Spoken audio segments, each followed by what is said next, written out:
For now, if you are currently living in United States and you want to log in TikTok, you might encounter this problem, which is it pop up just like that. Now, in order to fix it and you want to log in into TikTok in United States, you can go ahead and try this method. First, you need to go into the App Store and then you're gonna download one app called VPN Cat, where you can search and download for free. And then you're gonna go ahead and open it and click on continue.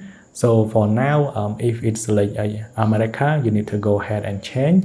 So you can change into any country that you want, but for me, I prefer Singapore or Canada. So let's go ahead and go into Singapore. And now you need to click on connect to free VPN server. For the first time, you need to set up, click on allow.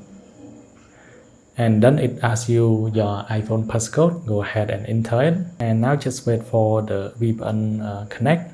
Now it has been connected, so if I pull down Control Center, you can see it work with VPN. So now all you have to do, you need to go ahead and close the TikTok from multitasking, and then go ahead and launch TikTok one more time and log in with your account. So it should be working. I hope this video will help you.